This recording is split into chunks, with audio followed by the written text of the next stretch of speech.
अण्णा नाईकांनी भल्या भल्यांना बंदुकीचा धाक दाखवून पाणी पाजलंय, पण आम्ही तुम्हाला चहा पाजणार आहोत. तो सुद्धा कडक चहा. थँक्यू. धन्यवाद. घ्या. अण्णांवरती प्रेम करणारे खूप लोक आहेत ना? अजून तर मोजता नाही आलेत मला. हो का? तुम्ही कुठल्या आहात? कराडकडचे. आणि सर तुम्ही कुठले आहात ओरिजिनली? मी पुण्याचा. बर. आणि आता वास्तव्याला कुठे असता?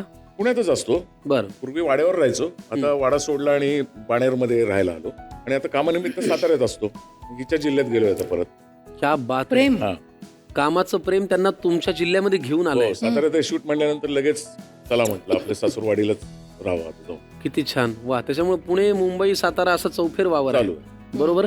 कधी भेट झाली? या जोडीचा मामला जमला कसा, जुळला कसा? 2012 वगैरेला आम्ही भेटलो बर.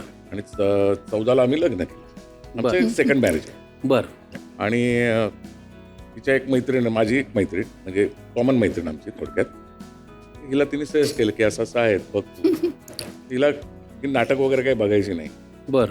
आणि मी कोण आहे काय तिला माहीत नाही, पण हळूहळू आम्ही जरा मग फोनवरती म्हणजे मेसेजवरती ती गंमत आहे खूप. आणि मग फेसबुकला आलो आणि वर्षभर आम्ही बोलत होतो. मग एके दिवशी मी तिला म्हटलं की माझं एक नाटक आहे बघायला ये. कोणतं नाटक सर? लग्न नाव. मी आणि लालनताई हो, होतो. अच्छा. नाटकाला बोललो, ही काका काकूंबरोबर ती आली नाटक बघायला. आणि ऍक्च्युली फेसबुकवर माझा जो काही फोटो होता तो जरा थोडासा तरुणपणातला, म्हणजे 35-40 मधला होता. आणि ही जेव्हा नाटकाला आली त्यावेळेस ती थोडीशी, म्हणजे ती माझ्या जवळ आलीच नाही. काका काकू आले मला भेटायला, ती लांबून मला निरखत होती. मी तर तू बघितलेला फोटो वेगळा होता. खूप सुंदर मी विषय निरखत वगैरे. होते. तोच व्यक्ती आहे का जो मी बघते तो फोटो मध्ये. आणि आम्ही आधीच सगळं बोलून झालं होतं की प्रॉमिस वगैरे सगळं करून झालं होतं. फेसबुकवर आधीच आमचं किंवा मेसेज ठरलेलं होतं. आता नाही, नकार तरी कसा देणार?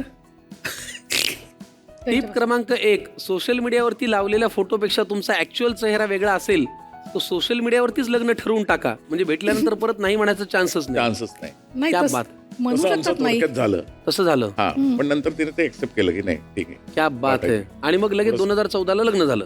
14 लग्न केलं आम्ही. आणि हिच्यामुळे मला एक पूर्ण कुटुंबच मिळालं. मग वा. म्हणजे पॅकेज घेतल्यासारखंच झालं ते. 2 मुली, 1 मुलगा, 1 सून, 2 जावई, 3 नाती, 2 नातू, असं एक अख्खं पॅकेजच घेतलं.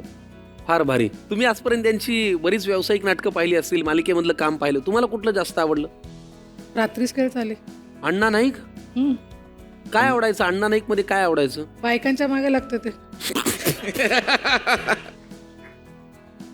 क्या म्हणजे अण्णाने दुसरं काहीच केलेलं नाही त्याच्यात. फक्त बायक. खोटं बोलायचं का? पण नाही, मी गंमत करतो, सहज विचारतोय. पण त्यांना आता ज्या पद्धतीचं ते रुबाबदार दिसतात, ज्या पद्धतीने काम करतात, त्यांचं फॅन फॉलोईंग पण खूप आहे. हो. तर मग कधी घरी पत्र आलंय वगैरे?